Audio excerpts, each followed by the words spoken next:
Support for this podcast comes from Frito-Lay and the 2023 Snack Bracket Championship. The Frito-Lay Snack Challenge is underway, and fans are voting on their favorite snacks to crown champion. We're talking about prime-time matchups between the best 64 snacks in the land. Will Ruffles Ridges reign supreme? Can Doritos defend their dynasty? Or will Smart Food use their smarts for a surprise upset? Only you can decide. Get in on all the action for a chance to win up to $1,000 or a year's worth of snacks. Let your snacks be heard. Just go to fritolaysnacket.sbnation.com to vote and enter for a chance to win. No purchase necessary. Sweepstakes ends April 3rd, 2023. Void where prohibited. Year's worth of snacks awarded in the form of 52 coupons, each good for one bag of chips. See official rules at fritolaysnacket.sbnation.com.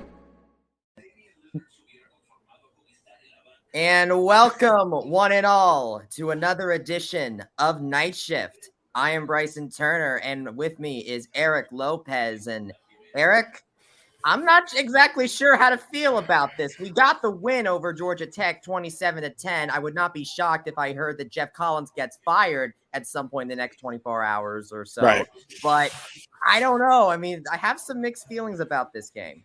I don't think you're alone in that. Certainly people I have a feeling, going to have some interesting comments. Certainly we welcome everybody to send your comments to our chat room as well as on our Twitter page. And we'll try to answer as many questions as we can. Kyle Nash is at the stadium. He's doing post-game right now. He'll join us later in the program on that. Of course, you can follow us at blackandgoldbanneret.com, Facebook, and Twitter, Bryson. But, yeah, it's not a fun game, was it? I mean, it was kind of a head-scratcher for a while. UCF ends up winning, although to some people – that play the point spread, they might feel like they lost because they didn't cover. But nonetheless, yeah, it's a weird game where, first of all, the special teams played well. We got a kicker. Bryson. We got a kicker. Oh, he's a pretty good boomer. I'll tell you that. Boomer going 3 for 3. And who would have thought with the field goals? Georgia Tech missed on 2 kicks. And then defensively, they did what they had to do. But the offense, it's the offense. It's I don't think it's a smooth sailing win. At least they won, right? That's the way you got to look at it. You didn't have to play your best game today to win. You're going to have to play much better in weeks to come. But, George O'Leary, who did the coin toss, would be proud of this game. I would agree with that. I think the only aspect of the offense that I think performed on at least solidly today is the rushing. Plumlee may have not had a good night as a passer, but he managed to do some good stuff with his legs going 100 yards and with that touchdown. Well, of course, he broke that big run late, but you wonder. You just kind of cringe sometimes at some of the throws that are missed, right? Like on the screen pass to Richardson, a couple there early in the game. At some point, I watched Cincinnati beat Indiana up today. When you play Cincinnati and those teams, they're going to have to throw the ball a little bit better. What is it? Is this right, Bryson? You're younger than I. You just turned 22 recently. Is Bowser really their leader in receiving yards in this game? You're not. That's crazy. This might be net receiving yards because Johnny Richardson has a yards after catch of 14, even though he's listed as having 3 receiving yards. So it might be a net thing. But yeah, based on net receiving yards, Bowser is the one that leads due to his 22-yard catch. And even then, when you look at targets, a majority of them were taken by Ryan O'Keefe and Johnny Richardson. So the passing game was really just not working at all tonight. Really a lot of this game offensively to get the Knights into position to get those field goals from Colton Boomer were runs from mainly Bowser and RJ Harvey this time. RJ Harvey got a good bit of work tonight going rushing 12 times for 73 yards. What'd you think of him tonight? Hughes did fine. I thought the line actually played pretty well, right? We've let's be fair. 2 areas of the game that people have been critical about UCF is the offensive line and the special teams. I thought both were fine for UCF today. I thought the offensive line held its own. And then special teams, you had the block punt for the touchdown. You made all your kicks. that was the difference in the game. And at least you feel good about your kicking game now, because that really helped winning the game. Georgia Tech obviously missed 2 field goals, as I mentioned. Georgia Tech went 0 for 5 in the red zone, scoring points. UCF went 3 for 3 in the red zone, I believe. Well, the last possession they didn't score, but because they ran out the clock, which I know didn't make people that had the UCF getting, the 18-20 probably happy, but whatever. Look, I think at the end of the day, you're right. The running, this is a team that's going to go as far as their running game and their defense. I think we could scrutinize the passing game all we want, Bryson, but the bottom line is this is who they are. This is who they are. And the question is it good enough to win the American Athletic Conference championship? To be determined. Yeah, I think we'll get a good idea of it whenever we play SMU, whether it's next weekend or the week after, because if weather permitting. I mean, when you look at the game comparison here of the raw stats, I mean, in some ways, it looks like Georgia Tech should have at least competed more than they did. I mean, they have more than 100 total yards than overall, but the passing really worked. Jeff Sims seemed to have been posing fits with his arm more than Malik Cunningham did with his legs. It was the rushing that really helped. And I think Georgia Tech also really shot themselves in the foot with penalties. I think this was a much more improved game on the disciplinary penalty front for UCF, going from just having 3 penalties for 30 yards, 2 of which came in the first half.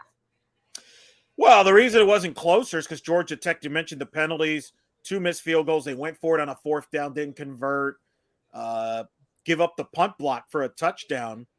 There was an offsides that helped UCF offensively. I mean, but that's why Georgia Tech's not a good team, and that's why they're probably gonna have a coaching change at some point.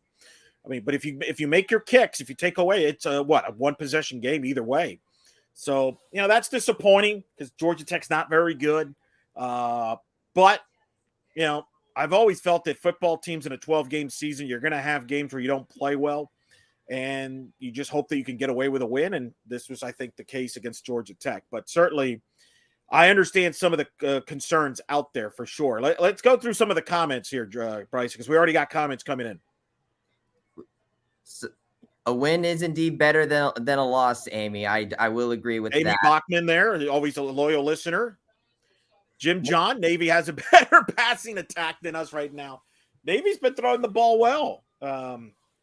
Sure. Actually, Army's the one that's throwing the ball really well, not Navy. Navy's struggling. I would go ahead and put a little bit of a asterisk on this because Plumlee had a bad game. I think you mentioned it, Eric. Sometimes you just have games where you don't play well. And I honestly think that this was a combination of bad things because while Plumlee did have his bad throws, the receivers did have a few drops on them. So I think that this time around, it just aligned, the drops and the bad throws just aligned to where the passing game just couldn't really do anything. No, you're right.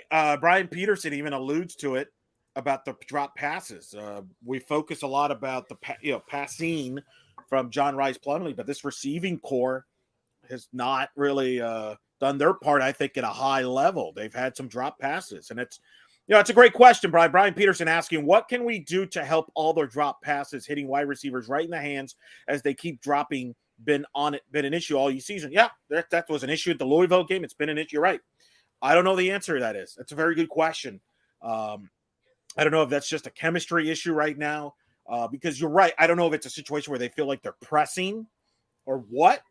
But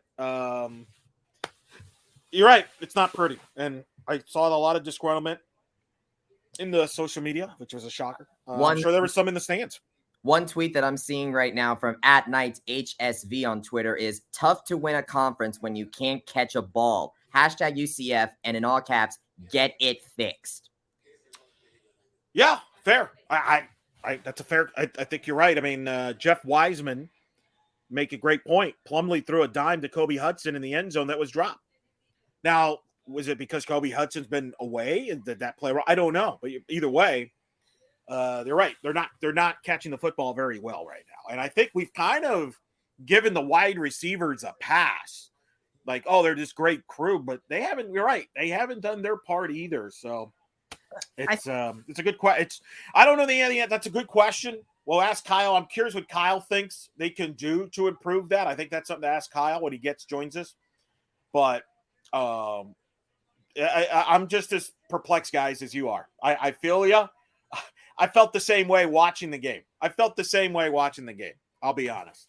Yeah, same here. I mean, I think what's going on is one, there is a new wide receiver coach. There is that, but I think a lot of people are very clouded by the presence of Ryan O'Keefe, who is a very good receiver and playmaker, mind you.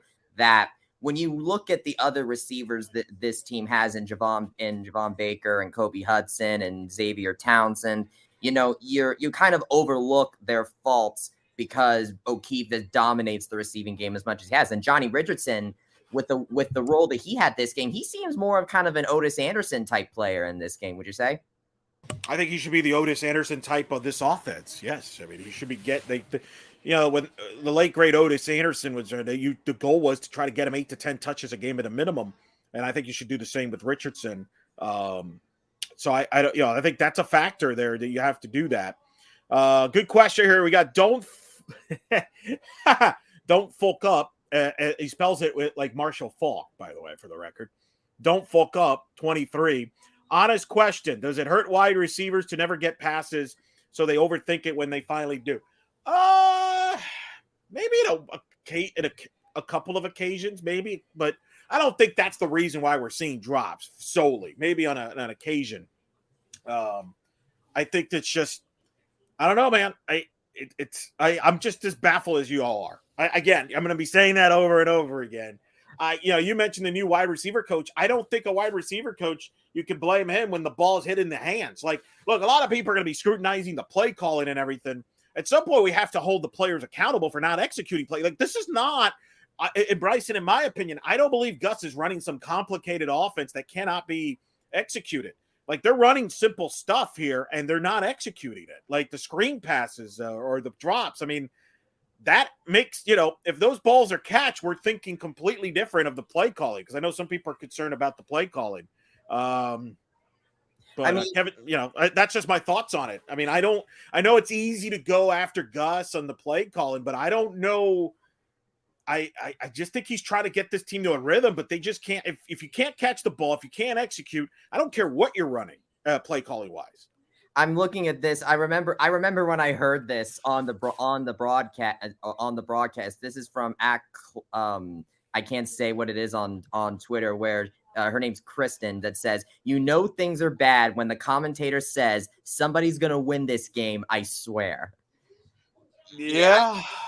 That really kind of pretty much summed it up. Well, but the thing is, the worst thing is, if it could be worse, you could be the Georgia Tech fan because you lost this game, and you lost this game by 17, and nobody really felt like, hey, Georgia Tech could win this game. They just kept shooting themselves in the foot when you thought they could make it a game. So I don't know. That's a fascinating question there.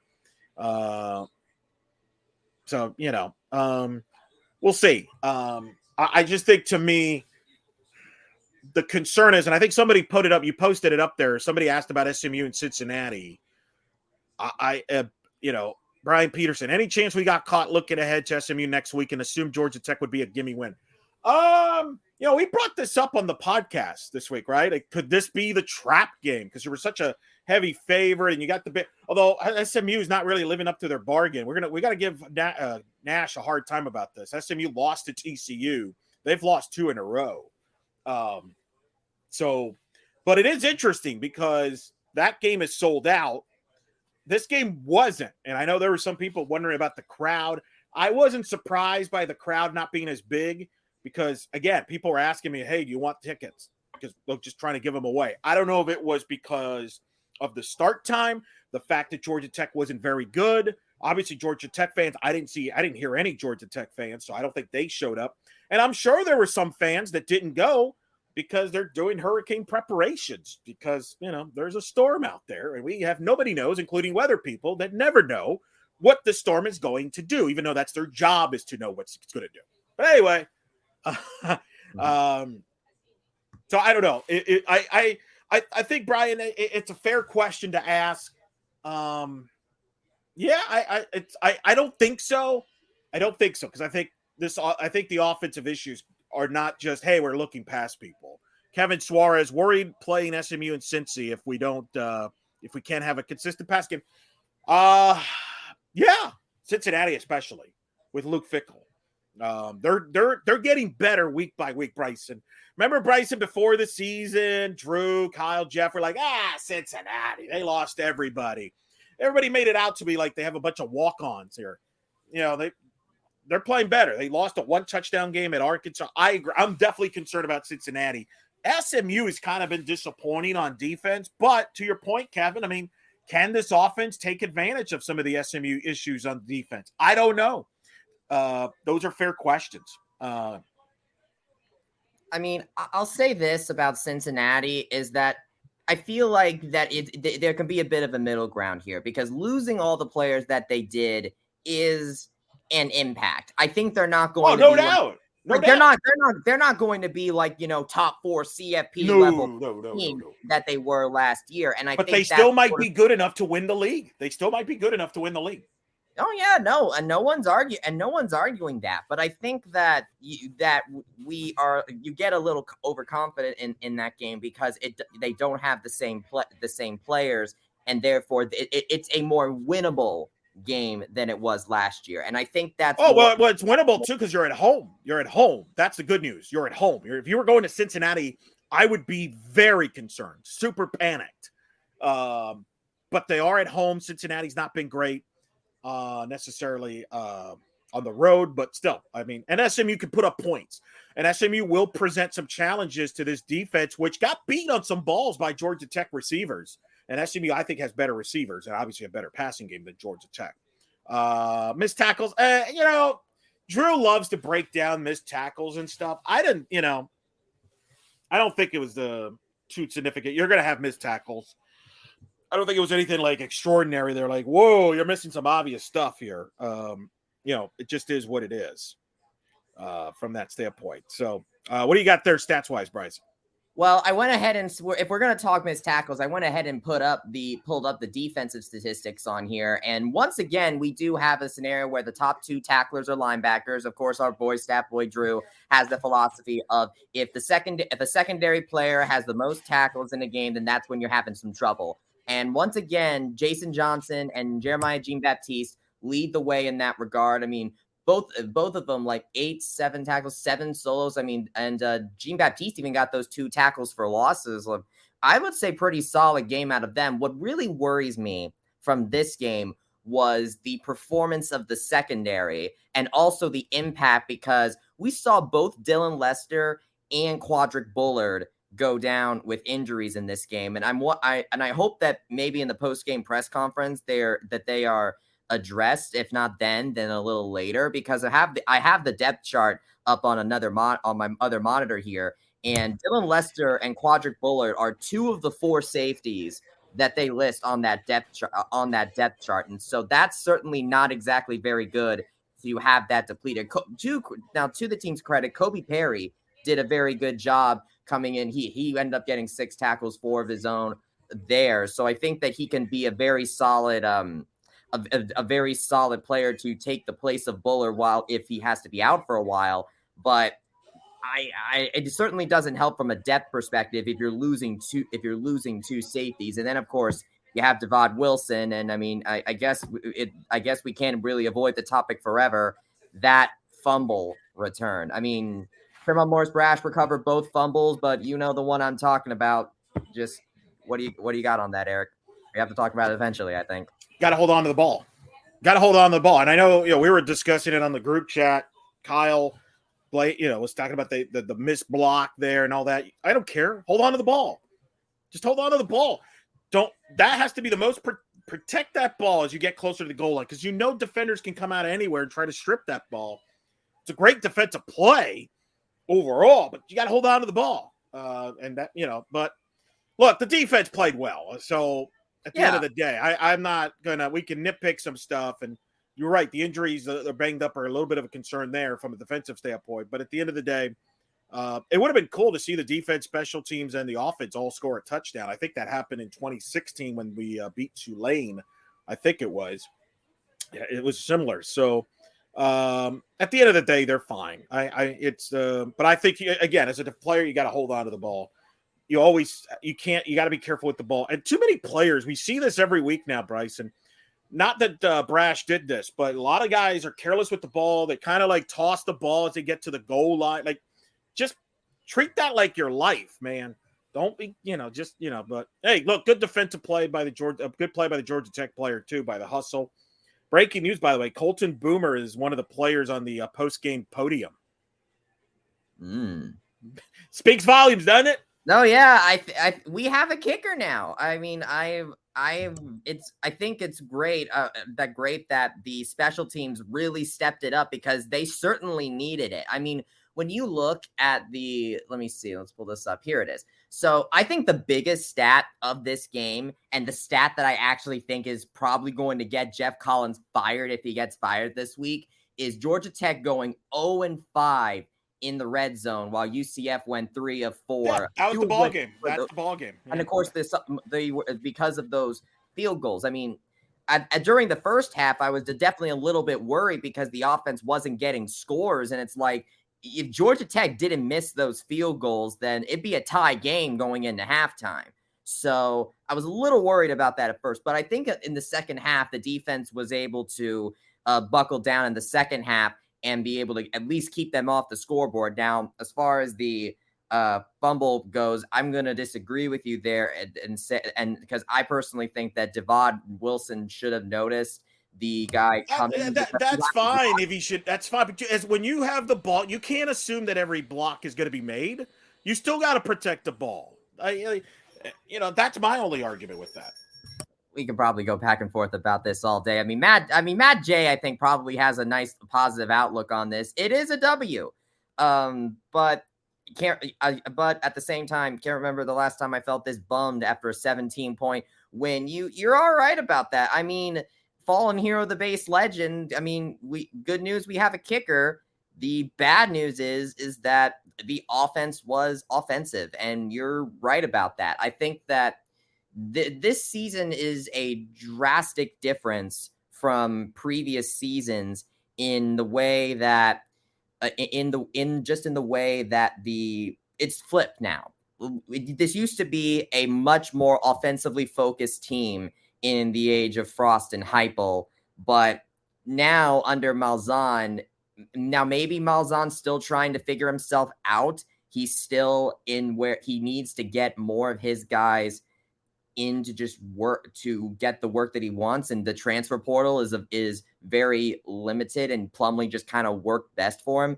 But Travis Williams, I think it really speaks to Travis Williams' coaching ability that this defense has been able to succeed as much as it has. And also credit to special teams coordinator Brian Blackman for making the move to put Colton Boomer at the kicking spot. What do you think about this, Eric? Do you think Colton Boomer is the next Matthew Wright, or do you think we're speaking prematurely here? Well, that's a little premature. Let's get him a handful of games here. But look, hey, I understand why the excitement, right? I mean, he was solid today, and that was a big part of the win. So I understand the excitement, but let's wait, a few more games before he compare him to a guy who's one of the best kickers in the history of the program, and has had more than a cup of coffee in the NFL. Do you think that? Do you think that more of, I guess, in the sense of as far as the special teams goes, do you think it was a good? How do you think the punting went? Because Mitch McCarthy once again took there again. What do you think? Better than Georgia Tech, who had theirs blocked for the 4th time this year, which we discussed on the podcast. How issues that Georgia Tech's had on punting and special teams cost them a touchdown. So that's how I look at it. Is they were fine. And obviously that change has happened for a reason. So we'll see. We'll see. But yeah, I like it. We'll see how it goes.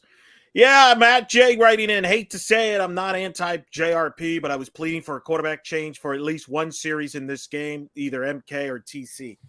I think Gus is pretty much shown you that he's going to ride with JRP, right? Like, I haven't seen anything that would suggest otherwise. I never felt that was going to happen, especially with Castellanos. I never felt that was going to happen. Yeah, I've been looking through social media and I've been seeing some calls of whether I saw one tweet that said we should burn the red shirt on Thomas Castellanos, and a couple of others that are saying I saw a hashtag free Mikey Keene. I thought that was a nice kind of funny. And then this one I'm reading right now says we want Mikey, we want Mikey. I mean, Plumlee, I think that this is probably going to just happen whenever Plumlee has a bad game. I mean, let's not discount the fact that I think he did solid on the ground. He still broke out for that long touchdown run. He got 100 yards rushing. I mean, George, I was, one humorous thought that I had during this game was, Georgia Tech used to run a triple option offense. Maybe that's the one that we should be running right now. We certainly that'll really go over well with the fan base. I'll tell you that. Going there. We've also look, the backup quarterback's always very popular, so I get it. I also remember doing night shifts last year, people complaining about Mikey Keene and the offense with the lack of passing game. It wasn't like we were airing it out at an incredible level last year either. There was a lot of short passes too. So, but look, a valid point. They got to get better play out of the quarterback position. It's really more about consistency, Bryson. This team is just not consistent right now, right? Played well last week against FAU. Played well, I guess, against South Carolina State to some extent, although I don't think they were great in that game. And then struggled in the second half in particular against Louisville. They're not a consistent team right now. They have flaws. The good news is, so does everybody else in the American. The only thing I read this tweet from Stat Boy Drew during the tournament. The only consistent thing about UCF this season is that they are inconsistent. And I think there is a lot of truth to that. I mean, the good news is that the defense is the only source of consistency that I've seen so far is in the defense. Brian Peterson has this interesting question. The defense keeps playing at this level. What are the chances T-Will gets lured away in the offseason? I think this is speaking a little premature. I think I'd like to see I think this is more of an end of the season question, but I think it is a valid one at some point in time. Travis Williams has certainly proven himself, and I think it really depends on what is offered. I mean, he's pretty loyal to Gus. They've worked together for non-continuously for 11 years. So I don't know. What do you think, Eric? Yeah, I mean, Travis will have, I'm sure, phone calls and stuff. It's hard to predict, right? Because you don't know who's going to make that phone call. What is he thinking? What does he want to do? Let's just hope my thing is, let's enjoy him as long as he's here. I don't worry about, hey, could he be gone after this year? Is he gone after next? Whatever. I don't know. Only he knows. So to me, I don't think that's something that I'm going to stress about right now. Considering that situation. Now, fallen hero, the base legend. Hey, at least we won, unlike Florida, USF, and Miami. That's true. I think we can take solace in the fact that sure, we may have won a little bit of it in a little bit of an ugly fashion, but it's still a pretty great day of college football when we see everyone else in the state lose, or pretty much everyone else in the state lose, especially with Miami, who has once again proven that they are the best team in June, July, and August, and then they just. Hope Van Dyke gets benched, Mr. NIL down there. Tough there. Florida almost stole that game from Heupel. They recovered the onside kick. They were down 38-21, got within 38-33, recovered an onside kick, but Florida threw an interception at the end. Otherwise, Florida might have stolen that from our old buddy Josh Heupel there. Florida. I mean, Florida, I think, is in transition. Miami, though, that's a Middle Tennessee they lost to? That's not good. And then South Florida did what I expected them to do, is get trounced by Louisville. I think the Florida USF game was a mirage. I think it said more about Florida than it did about USF. Yeah, I would agree with that. We got a guest. Let's bring in a guest. We got our boy in here. Let's bring him in. Today's episode is brought to you by Cars.com. With over 2 million vehicles and 50,000 more added every day, Cars.com will match you with the perfect car for you, your budget, your life, your style. And if you're ready to say goodbye to your current car, Cars.com will get you an instant offer to cash it in. Just start by entering your license plate and get matched with a local dealer who will write you the check. So whether you're looking to buy or sell, just go to Cars.com. It's magical. All right, let's look. I'm trying. Oh, there he is. There he is. There he is. He's at another location today here. No, I know that. No, he's just closer to his previous location. That's what it is. Kyle Nash joining us here from the stadium after the UCF win over Georgia Tech. Kyle, just give me your thoughts so far before we get some of the fans' questions to you. First of all, let me be clear, gentlemen. This is a different location. I'm trying to change it up a little bit. This is just a different perspective of Nitro that you get. I would assume this is another Aaron Evans offering, but yeah, just to be clear, I'm trying to move around a little bit and then mix it up. And my other spot is just in a place where there's a lot of fans waiting for the players to come out the locker room and get that props, give them their props for an ACC win at home, something Gus said he was super happy to deliver for the crowd tonight. Kyle, obviously, by the way, people are asking about you. Are you doing a stadium tour coming soon? Like, is this part of a tour all year? I mean, that could be one thing. I will also take that. I'll take requests on which tie I should wear as well. All right, you heard them, folks. Get your questions there.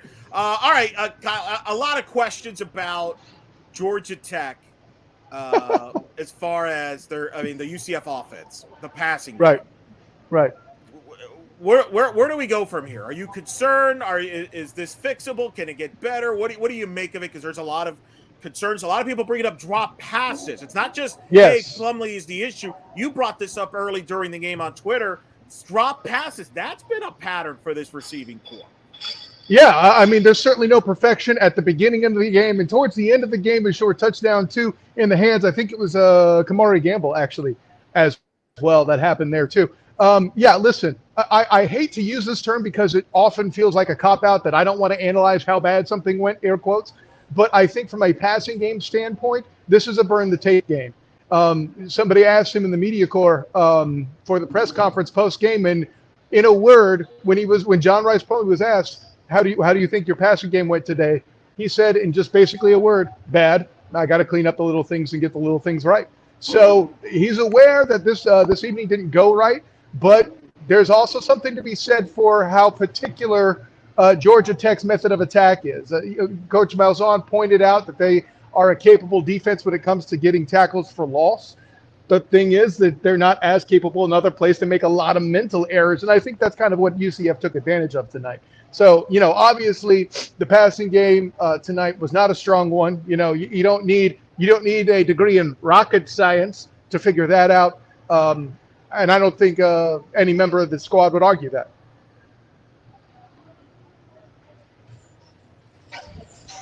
Eric, Kyle, I do want to ask, because I heard from Eric that Colton Boomer took the podium after the game. I wanted to ask you what did he have to say, because I saw on the UCF football Twitter account that I believe he tied some kind of school record. I can't account for the record yet. What was it? Did you see what it was, Bryson? Yeah, UCF football tweeted on his last field goal, a perfect 4 for 4 from field goals for Colton Boomer matches the school record. Oh, okay. Yeah, no, I could tell you. I didn't know 4 for 4 was a record, but yeah, I mean, listen, the lift special teams provided tonight was special, and frankly, Colton Boomer, true freshman, all of that came in as if he was just as shocked as Mikey Keene last year coming in. Now, granted, obviously a different position, but still somebody who's getting all eyes on him as an individual in a team affair, right? And to kind of piece together what he's saying, he mentioned a lot about his faith being a big part of his game. I think he also has a lot of faith in himself when he steps to it. He doesn't think about it. He just kicks. All right, so Sons of UCF chimes in. Elo, if I told you 10 years ago that Georgia Tech would have been playing us at home and we didn't really care, won by 17 and everyone was upset about it, what would you say? I would have said, what happened to Georgia Tech? Yep. I think that speaks volumes about where Georgia Tech is as a program right now, Kyle. And I'm curious in the press box, because I know there was Georgia Tech media there. What's the sense there about Jeff Collins' future? And maybe does he make it another week? They go to Pitt. Then they have a bye week. I have a feeling we might see something here within the next couple of weeks here. Right. If he makes it to the Pitt game, it's because they're trying to use that bye week to handle the transition. And I can respect that from an organizational standpoint. But I mean, heck, you don't need buzz from the press conference or from the press box there, Eric. They were talking about maybe Jeff Collins doesn't even make it to coach this game tonight. And listen, we when there are regular tweets, including by yours truly, on the SOTG account that ask if a particular play call is the one that got him fired, that should tell you everything you need to know, Elo. Oh, well, there you go. I would say that if there's anything, like, did they ask about the success in the red zone? Because I said earlier, if there was anything that was going to get the Collins fired, it was going to be going 0 for 5 in the red zone. Yeah, no. Executing well, and at UCF getting points in the red zone. I think they were 3 for 3 up until the end when they ran out the clock. Georgia Tech was 0 for 5 in the red zone. That was part of the game, Kyle. Georgia Tech didn't score points in the red zone. UCF did. UCF got the punt block. Georgia Tech did. We talked about it in the podcast about Georgia Tech's issues protecting the punt. This is the 4th time this year Georgia Tech's had a punt block, and Georgia Tech missed 2 field goals. UCF literally won this game with special teams. So let's be fair. We've been very critical of the special teams. You brought it up earlier. The special teams and the red zone won this game for UCF. Yeah, Coach Malzahn would agree with you. I asked him if he thought that the special teams was a bright spot, and of course, being answering it in a stately manner as a coach should. He said that the special teams were big, but just as big, obviously, was the defense. But he had mentioned in the past, and he said it here as part of a statement, that he was looking for special teams to be in a position to help them win games, and they did precisely that. I don't think there's any denial, whether it's the touchdown, whether it's Colton Boomer at one point in the game accounting for more than half of UCF's points, however you want to put it, guys. Special teams was huge in tonight's outing. I don't think there's any denying. Kyle, we had a question early. We talked earlier about the success of the run game, and you mentioned we talked about the O-line a little bit. I wanted to get your perspective on that because you're kind of our de facto O-line expert. So I wanted to ask, what did you think about the play of the O-line today? Because the rushing attack seemed to be the only thing on the offense that seemed to be, I guess, working in some form of, good. Yeah, I mean, over and above the passing game, having a pretty cold night anyway, I really think, and if you check the round table, the article we released on blackandgoldbanneret.com leading into all of our games, you'll notice I expected Coach Malzahn to come out with a strategy to attack with the run. 2 reasons for that. A, to get a game over with quicker, to get one that's perceived as air quotes easier out of the way, and to preserve the health of other guys on the outside, right? O'Keefe has already got a hamstring injury. We want, if you're a coach, you're going to want to try to minimize his opportunity to get injured, although he was on the field quite a bit. And then, Kobe Hudson seeing time. I think working him into the offense finally has a catch on the stat sheet. I think that was a huge part of it. But make no mistake, I think you seeing 3 running backs in the backfield, right? R.G. Harvey, Johnny Richardson, and of course Isaiah Bowser, all rotating out. That's exactly what you were going to see. And whether you think it's part of why the passing game struggled, that's a whole other question. Now, as far as the O-line's performance, listen, let's be honest. There are moments out there where they did dominate. If you come out on 4th and 2 with the wild Bowser, the point of that play is to impose your will upon that other team. And listen, the Sons of UCF quote about this time 10 years ago, would I say to you the offensive line would impose their will? That's adorable. But as much as we criticize them, they had moments where they dominated tonight. But again, I think there's issues on the outside still. I don't necessarily want to name names at this point in time, but the tackles, I think, have too many times where they're either caught lunging or they let a rusher cross their face. They think outside and then they move inside, and then they have a direct shot at Generais Plumlee. Now, to Plumlee's credit, he's great at escaping and turns a lot of something into nothing sometimes, but the times that he gets got, it's usually based on something like that. Were injuries discussed after the game? Questions. I know Quadric Bullard. I know it's obviously of concern. People are wondering about. Was there any comments about the injuries afterwards? It was a wait and see. Not sure on status yet. Obviously, Quad being such a big part of the team and such a physical player, him getting necked up, I don't want to be a true pessimist and say that it's not a surprise, but like this is the kind of thing that happens. It is football. Like you like to say, last we saw, Eric, it is in fact a full contact sport, a collision sport, if you will. These things will happen. That is correct. That will happen. Matt Dolan with a question for you. Who should be RB1? Bowser or Harvey? Harvey, people liked what they saw from Harvey today. And I'm not here to say that RG Harvey is a bad prospect of a running back either. But I think that the thing a lot of people miss about Bowser is his versatility. On 2 plays, you saw Bowser do 3 things that were huge, okay? And I forget what point of the game it was precisely, but it was the play regarding John Rice Plumlee's fumble, right? Bowser plows through the middle, opens up the hole through the middle of the line. Let me be clear. Where the biggest bodies of the defense are, he blasts through as a lead blocker and creates a hole for John Rice Plumlee. Then Plumlee, 10 yards ahead of him, somehow mishandles the ball. Hey, it's a fumble. Things happen. But somehow from behind the play, Bowser comes in to recover the fumble.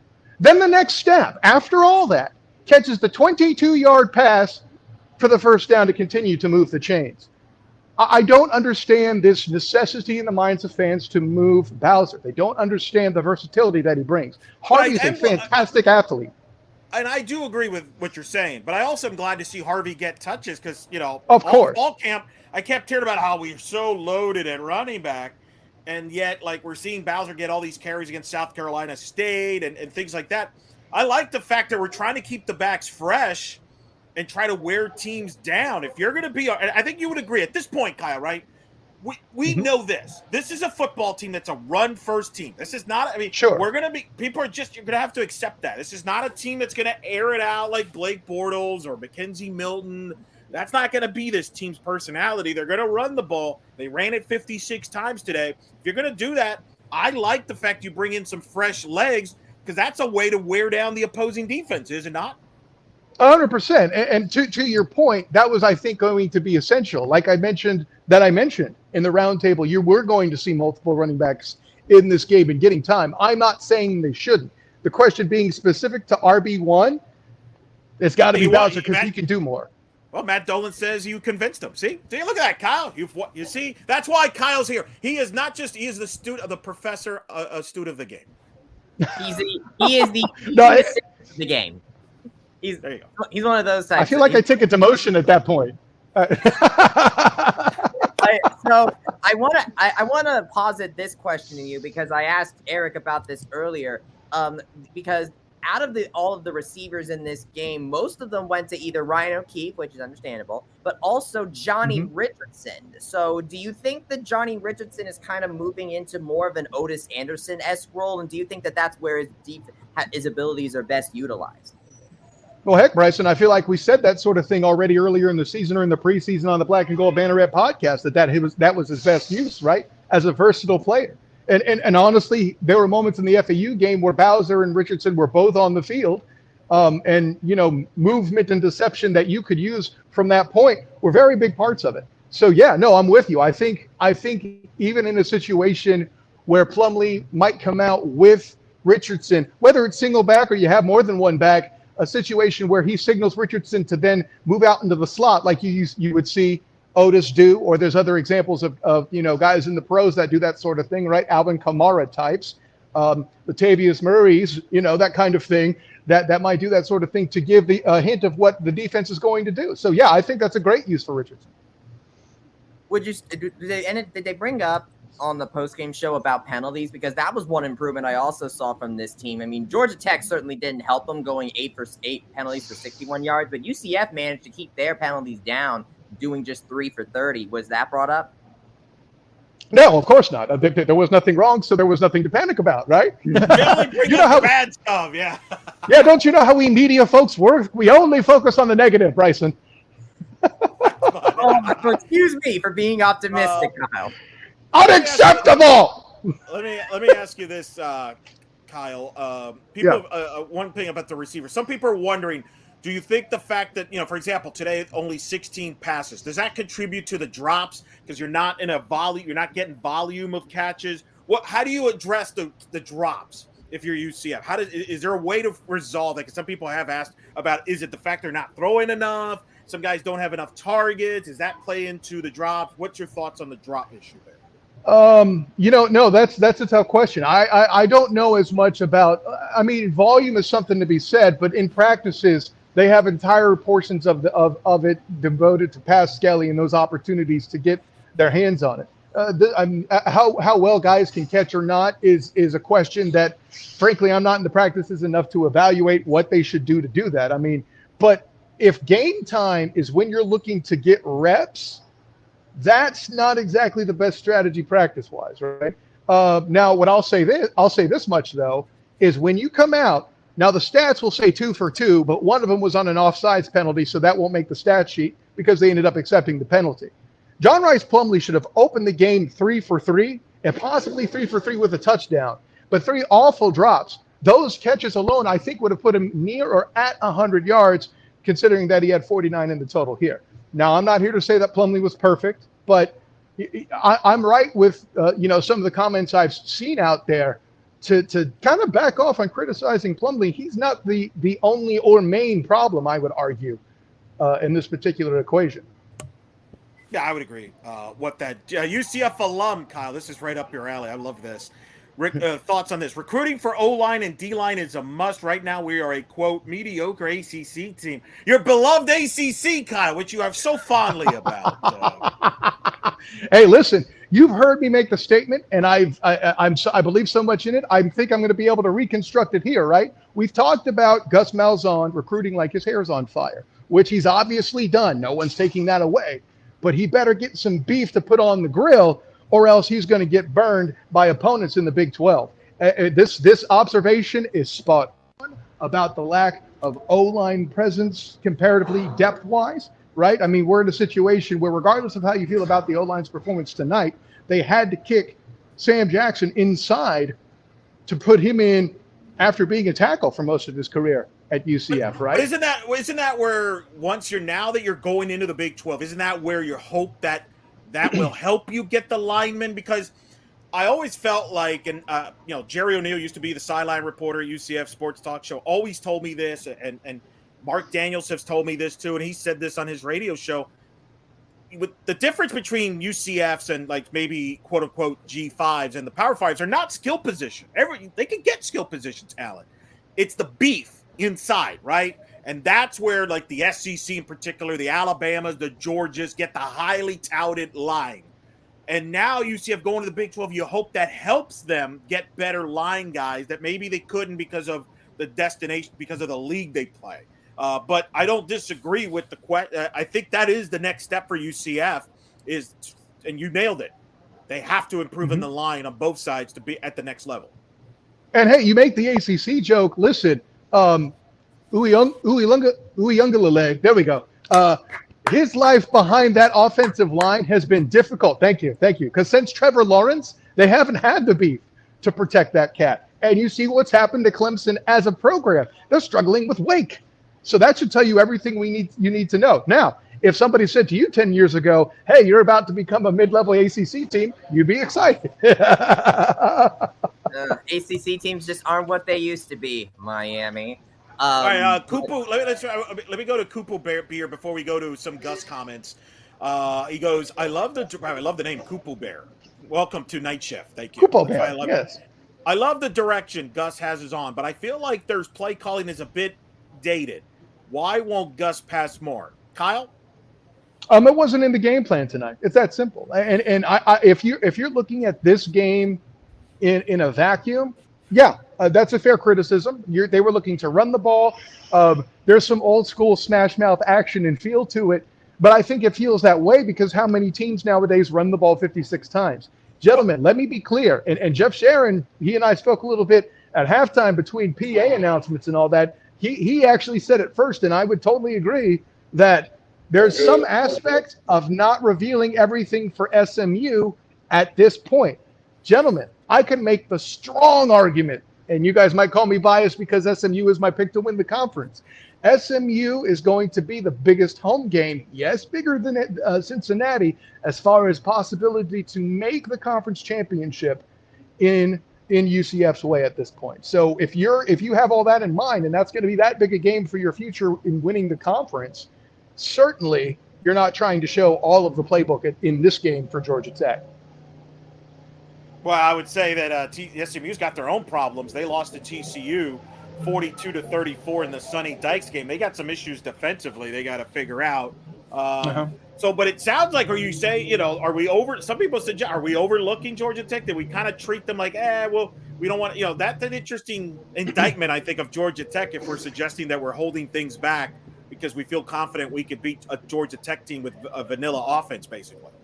Well, I mean, look what happened, Derek, right? How many points were taken off the board by turnovers, right? You have Tremont Morris-Brash, who gets left hanging out to dry by Devon Wilson. That should have been 7. You had a turnover where a receiver was going to basically score a touchdown or put him in the red zone. John Rice lets it sail for his interception. There's a fumble somewhere in there that I'm not accounting for. There are all sorts of situations where things did not go UCF's way, and they still won in dominating fashion. I know they didn't cover, so I know that Drew's going to start, raising the horns of panic on next week's Black and Gold Banneret podcast. But at the end of the day, if you shoot yourself in the foot this much and you still win by, 3 scores? Yeah, 3 scores. It's not a horrible day. Well, let's go ahead and see what our head ball coach has to say about that. Curtis, thanks to our friend of the show from Sons of UCF, Trace Troco, who captured this clip. This is Gus Malzahn's opening statement from after the game. I really appreciate our crowd. Looking at the game, there's some things that stood out. We started out with a 20-play drive. I think it took almost 10 minutes. We only got 3 points with that. That's really the first time I've seen that. Probably the big key play of the game was the block punt right before halftime. That gave us some momentum. Going to halftime, our defense got off the field since we came back out. We were able to stash and run better once the second half got going. That was really good. I think we had 285 yards rushing. They're one of the best teams in college football. TFLs playing behind the line of scrimmage. They did a really good job with that. Our defense did a good job. We did give up some yards, but once we got in the red zone, they came up big time and time again. We almost had 7 points. That was really close to the ball went out the back of the end zone. The thing about that play, even though we didn't get points, we flipped the field. I thought that was really big with that. Then Boomer, he had 4 field goals. He's off to a super start. I think 2 of them were 40-plus yards. And they were during prime time. They were during pressure situations. So our team is growing. I thought it was a quality win. There's a lot of things we can correct, which is good. Moving forward, but it was a quality win. I'm very proud of our players and our coaches. Question. I think that is what Gus had to say there. I mean, that our team is growing and that it's a quality win. I mean, I've been seeing that a lot with the comments I've been seeing. Some people are saying that it's not it wouldn't be a quality win. But I think the argument can certainly be made, and I think Gus really presented it, in a way, wouldn't you say? Sure. So from a football standpoint, the argument could be made that it wasn't a quality win. From a politics in the changing of the guard and things in the ACC for a team that's about to jump, that's still a G5 team right now, beating a P5 team on the way into the P5, that's a statement that could be made that sounds positive. Now, how legit that is or isn't, well, let's put it this way. It's not like coach is going to come out and says, well, this is a complete waste of time. We still won by 17. Questions. That's not going to happen, Bryson. So with that in mind, I think it's a big win from the standpoint, again, of giving the crowd the ACC win that they couldn't deliver 2 weeks ago with Louisville and getting something on the resume heading into the Power 5 that they competed and dominated a Power 5 team, even struggling a bit. What's the platitude that goes for this? Good teams win these kind of games when the chips are down, right? Well, that's what they did. By the way, did you see how he was glowing about Boomer? What was the last time we talked that much about the kicking? I mean, Boomer made the media rounds, right? Like after the game. What did he? I mean, that's one. I don't remember the last time we could say that. I think Matt Wright is the last kicker I remember talking to at the podium, and that was when he was a 5th-year senior, I think. So with all that in mind, it was funny. Brandon Hellwig, who sits next to me, generally speaking, in the presser, said, "Welcome to the press conference, Colton." So that should tell you everything you need to know about that. Super likable kid, by the way. I shouldn't say that. he's a freshman. He looks young to me, but super likable guy, very humble guy. As much as we were trying to give him credit asking questions, he was having none of it, and just basically spoke to about his faith in being a part of his game and how he loves his teammates and to be able to be there for them when they need that extra boost. So, well, speaking of Boomer, and let's go ahead and play the press conference clip from him. Here's what Colton Boomer had to say on the press conference podium. Okay, Boomer. Asked, how far do you think you can make one from? I don't know. Until I go back there and hit, we'll just see throughout the season. Keep moving back, but just trying to gain the trust of Coach Malzahn. That's about it. You think you've done that? I hope so. I think asked, how far do you think you can make? I do, I think I do agree with what I feel like Trace was implying a little bit there, is that I think I feel much more confident about Colton Boomer kicking from a distance than I would in more recent previous kickers. When you just say his name, Bryson, we all know who you're talking about. I don't want to pile on, okay? I don't want to do that. I don't look. I just answer the question, Kyle. No, sure, and I think the reason he answers the question the way he does is to do the same thing you just did: avoid piling on Obarski. So I think with that in mind, yeah, that's definitely what it was, and you see the humility there. Like in his mind, hey, I hit some 30-yarders, I hit some chip shots, I had a chance to look good hitting chip shots. The offense, as much as they're air quotes maligned in their performance tonight, which, let's be honest, there was plenty of ugly, he was still given a good opportunity in field position to get the job done, and he's acknowledging that. One of the things he said to me, the next question after the one that you played there, when I asked him about how he felt about being there and how he was embraced on the sidelines after hitting 4 for 4, he smiled big and talked about how much he loved his teammates. So, this is a team guy, gentlemen. A couple last things before we let you go. Obviously, this was a Hall of Fame weekend where the UCF honored, had their Hall of Fame class of 2022. They Friday night, they had the ceremony where they honored Latavius Murray, Joe Burnett for football. Obviously, Mackenzie Ottis, the great softball pitcher, Linda Gooch for cheerleading, and Christina Sarf for rowing. Me and Bryce will have a few more thoughts on the class in a little while. Now, further, before I ask you about the class, because they were honored at the end of the first quarter in this football game, but I want to bring up Latavius Murray was not there. Latavius Murray, wild story. And you, Kyle, spoke along with Bryson with Latavius Murray. He's with the New Orleans Saints. He signed with them. So he got permission to come to the ceremony, which he wanted to come. In fact, he even said in the ceremony he probably would have come either way. But he flew in Friday to Orlando to make the event, which, I was worried about. You guys have known that I've been talking about this for a while. I'm like, man, what's going to happen if Tay signs with the NFL? Because I felt he was going to sign with somebody. But to his credit, he showed up, got there a little late because, when you're flying, things happen. Got there, was inducted into the Hall of Fame. He then got a flight back to New Orleans after the ceremony. Got one of the last flights in out of Orlando to go to New Orleans because, as you know, Kyle, they're flying to Carolina on Saturday when he's with them. So props to Latavius for pulling that off, first of all. So, but as a result, I just want to bring that up because some might be wondering that went to the game. Wait, Latavius wasn't there. That's why he was not on the field honored on Saturday. But you did have the other 4 Hall of Famers honored. Tell me about that. What was it like to see that in person there at the end of that first quarter?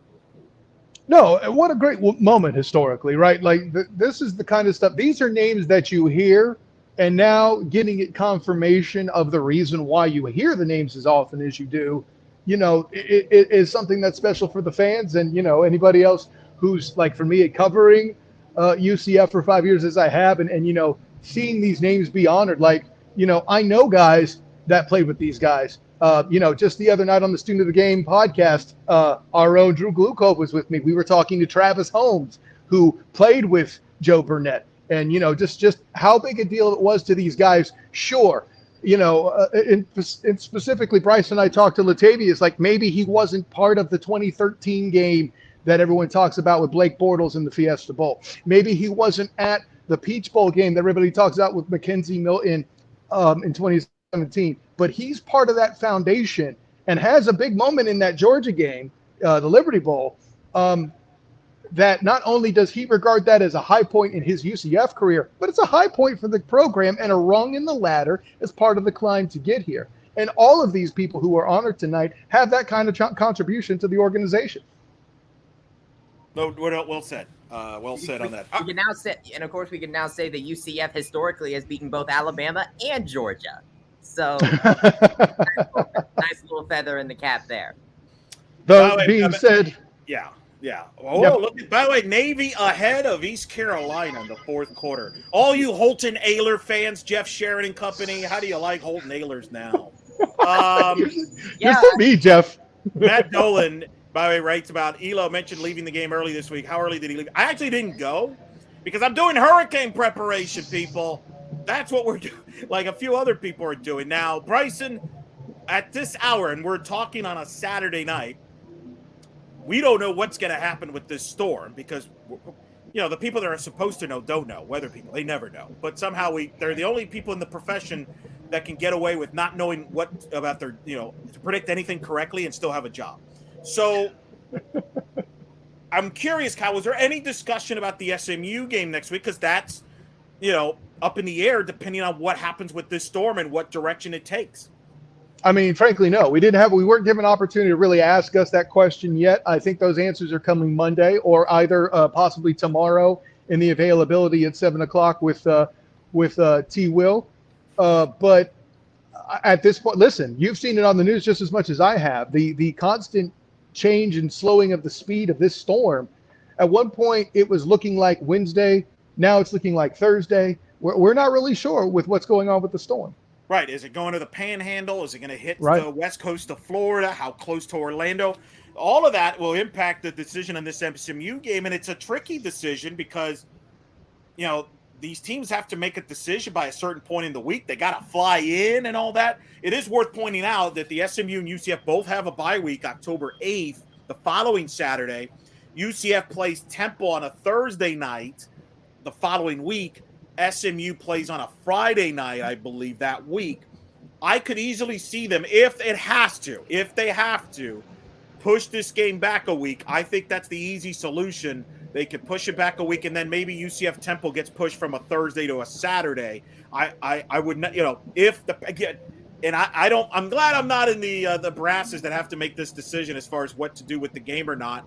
Hopefully we have an idea of what's going to happen the next couple of days. Hopefully this thing misses everybody and we stay on schedule. So, but that is obviously on the horizon here in the next few days from that standpoint. And we'll just see how this plays out. But I do think that is an option for them is the UCF SMU game could get moved a week extra if they feel like, we just can't chance it.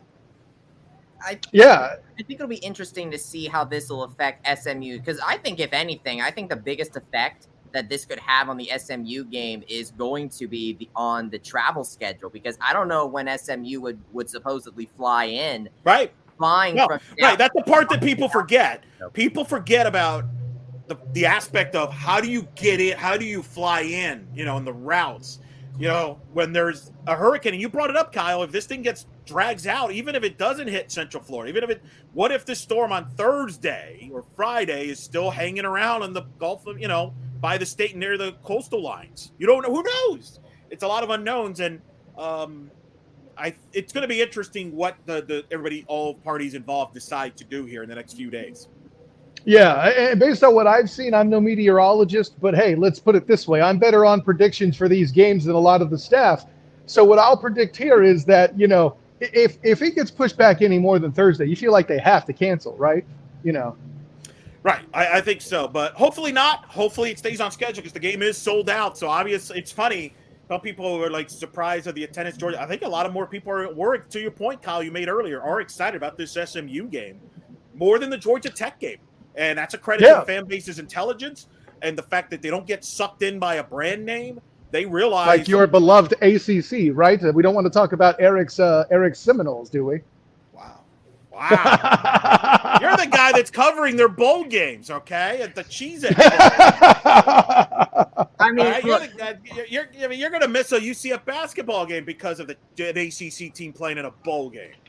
Or am I going to give another member of the staff an opportunity to see them? I don't think you're passing up on Cheez-Its. No. I said I'm giving Bryson the chance to cover a basketball game. What a spin giving Bryson. Talent, baby. Dude, I'll say this. The fact that we are trashing these, I will just give a teeny counterpoint that Clemson and Wake Forest had a pretty darn good. That was a fun game. That was a good game. Sam Hartman played well for Wake. Clemson found a way to win, 51-45. Good Lord. So I can hear the resentment. Florida State, as we're talking, is up 21-0 and driving against Boston College. So they might be 4-0. Could be ranked. Who knows? But anyway, Miami lost to Middle Tennessee. That's the team that should be getting made fun of. They got smoked by Middle Tennessee, baby. Hey, I tried to tell people they weren't back. I'm just saying. Well, something about teams in orange not being back between them and Texas. Miami could be in Orlando for the Cheez-It Bowl. No? They're not going to be good enough. You already know my prediction when it comes to Miami. I forgot about that. Speaking of predictions, Kyle, I believe you said that Houston was going to be in the AAC championship with SMU, right? That was what your prediction was. Yeah. Boy, Houston's making me look stupid now, aren't they? Yeah, right. Rice has currently just had a field goal. They are now beating Houston 27-24 with 11:44 remaining. Well, but look, the American has been down this year, and that's why, we can nitpick all the flaws that UCF has, but everybody's got flaws in this league. This league is winnable for UCF. It's not that's the good news is for UCF is, as much as we focus on the flaws of UCF, I think the other teams in the American have bigger flaws than what UCF has. So I think if you're UCF, you're still in great position to accomplish your goals. Win this league is still on the table and get to New Year's 6.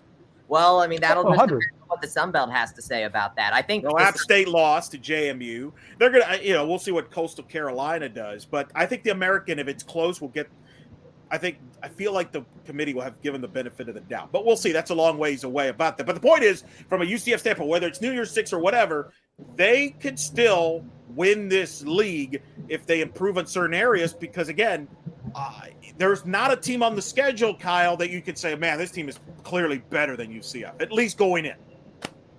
I still kind of feel that way about SMU as far as just because of the kind of team they are. An explosive team is the kind of the worst matchup for a team like we're seeing here that UCF has this year. They don't play a lot of explosive offenses, I wouldn't say.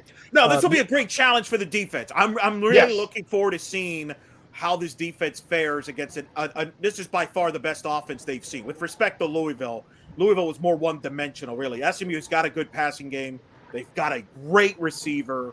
That's the side of the ball that I cannot wait to see. Mm-hmm. No, 100%. And like UCF, one could argue their biggest flaw is the offensive line. So it's all very interesting. Watching them is a lesson in what balance can do, and TCU took that balance away. So should be fun. Well, hopefully we get to talk about it this weekend leading into next Saturday. Fingers crossed on that. In the meantime, Kyle, thank you for joining us. Tell the audience again where they can find your work and what you're working on. Hey, listen, always fun to come on, guys, even for a, quote, overhyped game like the Georgia Tech where UCF pulls off an ACC win in front of a home crowd, one they certainly enjoyed regardless of how pretty it may or may not have been. Of course, I'm Kyle Nash, the student of the game. You can find me on Twitter at the SOTG. Find me on Instagram as the same, the SOTG. Check out my work on Facebook as a student of the game, and, of course, my work with the Black and Gold Banneret. I got some presser action, definitely. That'll be interesting that when I come in on Monday morning with Coach Malzahn. See if I can't make that Sunday availability as well, 7 o'clock tomorrow night with T-Will. That should be fun. And, hey, before any of that comes up, guys, make sure you check out the knee-jerk reaction. I'm going to be editing some of the video that he's going to put in there so you can have that to go along with whatever observations and streams of thought that our own Drew Glukov has about this game. That should be a lot of fun. Kyle, always a pleasure talking to you. Hopefully we'll be talking to you, obviously, on the podcast, hopefully this week, and hopefully on the night shift next week. Same for me. Right on. But until next time, fellas, class dismissed. There it is. There it is. Closed it out there. Bryson, let's close with this. I want to talk about the Hall of Fame class real quick before let's wrap it up here. Latavius Murray, Joe Burnett, Mackenzie Audis, Christina Sarf, Linda Gooch, the class of 2022 Hall of Fame weekend. It's always a fun weekend. You got to cover the media availability Friday night. I got to be at the event as a guest. That was a blast to see them. It's always one of my favorite events, just to see all the former players come back and the boosters. And it's just to see the former players and the inductees getting back. I think there's like 85 Hall of Famers, and so it's not like everybody's in. A fun event. I think we both like this class. We have a ton of coverage on it on blackandgoldbanneret.com, including all the interviews that we had exclusively prior to the Hall of Fame, the media availability. Articles are up on there. But really a fun class. And Joe Burnett was phenomenal I could tell you at the Friday night event. He had a great jacket on, Smoking Joe. Tay was great. As I mentioned the story, how he got there. And I thought Sarf and Gooch Gooch, they had like 2-3 tables worth of cheerleading people.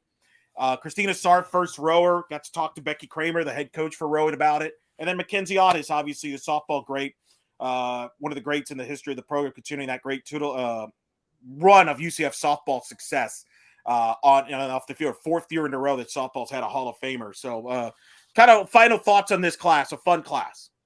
I would agree. It was a fun class to talk to. It was a fun class to learn about because for sure. Being on the younger side, I was not able to see them in action for myself. So to be able to learn more about, at least in Latavius Murray and for his college days, because I think I actually had him on my fantasy football team at one point. But it was great to meet Joe and Mackenzie, Coach Gooch, and Christina, just to learn more about what it was like for them here at UCF. All of them had some amazing things to say. And like, seriously, if you have the ability to go to that playlist on the Black and Gold Banneret YouTube channel, where you can see all of the exclusive interviews we have with all 5 of the inductees, as well as the media availabilities with them.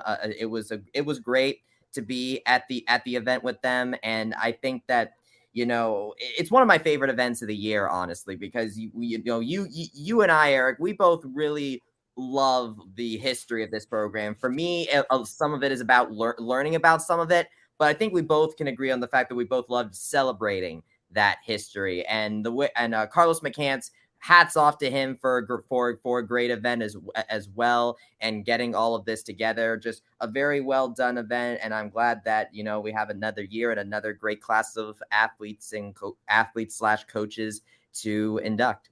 It was sold out, the event. There's some talk they may try to move it to somewhere with a bigger place to get more people in. I think that'd be a great idea. Let's talk a few names next year and beyond to be on the lookout, as far as, because they are going to do this annually. Terry Mahadra, that was Terry Mahadra's, credit to him and his idea among the administration as well.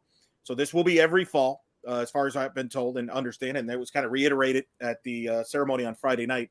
Let's talk about some names from. We're not going to go through a lengthy list. I want to just go through 1 or 2 names, maybe from certain sports. Obviously, there's always going to be a football presence. I'll be curious, Bryson, who you think some of the football people are. But of note, I think softball, they've had 4 straight years. I'm wearing my UCF softball shirt. I think Shelby Turnier, it will be the next one to get in. It probably will get in next year as one of the lead people in the class. First team All-American, the first All-American UCF softball history, NPF title, the most decorated softball player ever. Mackenzie Audis getting in. Shelby will be in as well. I think she should be in next year. She probably would be one of them. Obviously, football wise, I think is the fascinating one there. Bryson, you got some names in mind you want to throw in there? Yes, I do. So Latavius Murray has opened up a very interesting idea, because now I feel like that if someone's in the more of the twilight of their NFL career and they haven't necessarily announced they've retired yet, then perhaps that could open the door. Well, Linda Gooch, who's active, still coaching at UCF. Yes, so you're right. So I would ask, do you think that maybe Matt Prater could perhaps be inducted because of his NFL career? I don't know. Maybe down the road. I'm not sure. I don't know if that's like urgent right now. But it is interesting. I don't know if we have a clear-cut football guy for next season. If people want to chime in and throw some names, we could, because now we do know this. in a couple of years, we're going to start seeing guys from the 2017 team be eligible, like a Traquan Smith. Heck, the 2017 team in theory could be eligible in a couple of years because it's now 7 years past school to get eligibility. We know Mackenzie Milton's going to get in. It's just a matter of when, not if. I think another name football-wise, Shaquille Griffin technically would be eligible next year. But the question is, does Shaquille take that if he, you pick him to get inducted, or does Shaquille say, no, I want to be inducted with my brother, Shaquem? Shaquem technically wouldn't be eligible until the following year. So I'm curious what happens with the Griffin brothers. Does one of them, both of them get in, and do they get in separately or together? That's an interesting storyline to follow over the next couple of years as far as the Hall of Fame is concerned. I also think that with the 2013 and the 2017 teams now starting to have their eligibility for the Hall of Fame, I think there's that right now, at least in 2023, it'll be a prime opportunity to induct an older football player, kind of like how they did with Burnett, who was a little further back from that 2013 time. And I think that it could be interesting. I would love to see somebody from around the Dante Culpepper years get inducted. I mean, Mark Nonsent is a name that I threw out, I believe, to you last year. One of Dante's better receivers. Cornell Green, I think, is also a name we've discussed as well. Right. As far as football goes. Well, that's going to be the big question: is how does the committee consider adding a category where you try to go back to players that you maybe didn't get in the first run in the 90s, 80s, etc. Or do they, because the trend has been mostly guys from about the 2000s, beyond. Alex Haynes is a running back for UCF that I think could get some consideration down the road. I think Mark Daniels, right? I think he's approaching 30 years broadcasting UCF. I think that is certainly worthy of Hall of Fame. How about a person like John Hitt, the president? Do they get him in the next couple of years, especially with the move to the Big 12 and the contributions he's done to the athletic department? I think those are some names to keep in mind from that standpoint. From a basketball standpoint, Dexter Lyons, part of the 05 A-Sun or 04-05 A-Sun championship teams. Kurt Spirall, longtime UCF basketball coach, who obviously 4 NCAA tournaments. I think that's the basketball end of things there as well. Kyle Bono, pitcher for baseball. Bryson would probably be one of the candidates on the baseball front. Yeah, I do agree with that. I on the women's side, I would say Jackie Coward is going to be coming up in a little bit. I think she will be very interested. Afia Charles opened the door for track and field athletes, and I think that Jackie Coward would be a very logical next step to go in that department. I also think that Christina Starf has opened the door for rowers. What other sports could potentially get women's golf does not have one yet? Yes, I think that an Ashley Holder is going to be eligible in a couple soon. years. So couple years. Does she become the first one, or do you go back in time with some of the ones that currently have a lot of the records that used to have? A Liz Early, who played some at the LPGA, right? And then Putnam, I believe. Kristen Putnam is another name that's been, I know you and I have discussed as well. Do they go that direction? I think is women's golf the only sport now that hasn't have somebody represented in the Hall of Fame, I think? I mean, technically, I don't think cross country does, and that's true. How about Anne-Marie? That feels like Anne-Marie Blaney's. Yeah. Right? Yeah. Yes, I think that 2024 is the year that she's going to be first eligible, and I think that she is a shoo-in to get in very soon. Women's golf, if I'm remembering correctly, I don't know. Is there a tennis one? Do we have tennis people in? There's a tennis coach that's in there, but not a player. To your point. So I think a tennis player could certainly be interested. It could certainly be interesting. The thing is that I don't know if it's going to be for a while, considering that Gabe DeCamps. Gabe DeCamp seems to be the guy that'll probably be the clear-cut guy, and that won't be for a while. Volleyball hasn't had one in a while. Elena Sarton's name is a name to watch. 2014. I know you've got a name that you feel that also get consideration of volleyball front from the 90s. Yes, I will die on the hill that Miriam Metzkis needs to get into the Hall of Fame yesterday. She was the first person to be top 5 in school history in both kills and digs, and no one was able to do that until McKenna Melville came along. And if McKenna is going to be an obvious contender to be in the Hall of Fame, then Metzkis needs to be, because she was in that era with Tyra Harper, Renata Menchikova, and both of them are in the Hall of Fame. So where is the due for Miriam Metzges? So I actually hope that spot that you mentioned, that's that, or at least given consideration for people that were played in that time. If they have to, make another induction spot for it, then do it. And that would really benefit her a lot. And I think that that if she was the first person to get in because of that, first or second person, then I would be perfectly all right with that. Get her on the Ring of Honor for volleyball. That'd be another step there. That would be really good as well. Right this year, Sarden is going to be going up on the Ring of Honor, which I have to imagine. I actually think that could maybe boost her case. Absolutely, I agree. I think that'll help her case. Meg Fitzgerald, Tanya Jarvis, and Emily Watts, some 2000s era people are also going to be inducted in as well. It'll be interesting to see if they're how considered they are. I think out of the three of them, I think Meg Fitzgerald would probably be the best bet. What would you say? It's a good question.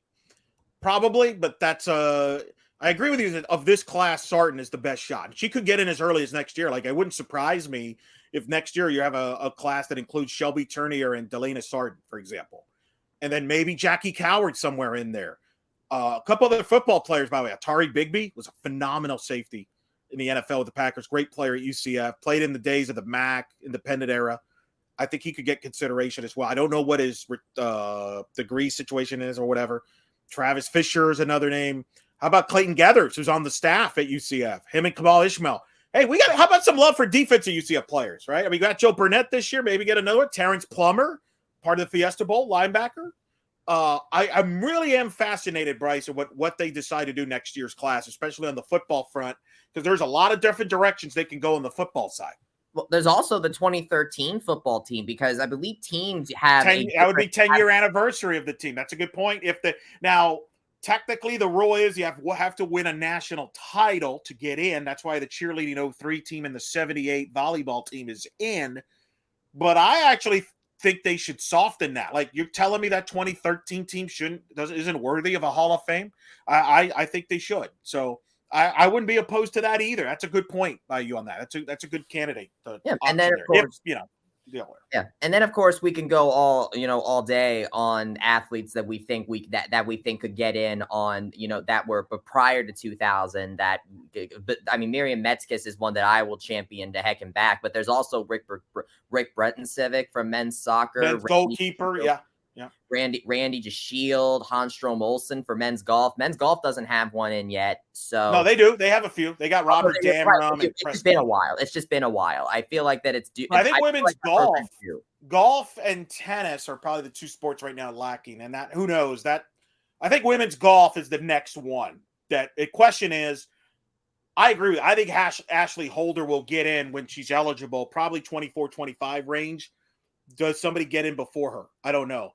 Anne-Marie Blaney, I think, will be the first cross-country. She's the greatest cross-country athlete. She's eligible, 24, 25, right? Class of 24, 25 for Blaney? Blaney would be eligible for class of 24 because she graduated in 17, I believe. There's also, on the basketball front, there's Keith Clanton, who graduated in 2015. Yeah. He finished up 13. That's another name to throw in there in men's basketball as well. So you're absolutely correct on that. So there's, as you can see, it gets tougher and tougher every year. And I also think they should grow the class from 5 to maybe 6 or 7, because I think the committee has a difficult job to limit it to just 5. That's very hard because there's so much talent, so many great performer athletes and coaches coming over now that are becoming eligible with this kind of run that UCF has had over the last couple of decades, going back to CUSA days of success, even the A-Sun to some extent. So fun event. I'm glad we got the chance I wanted to talk about that to close.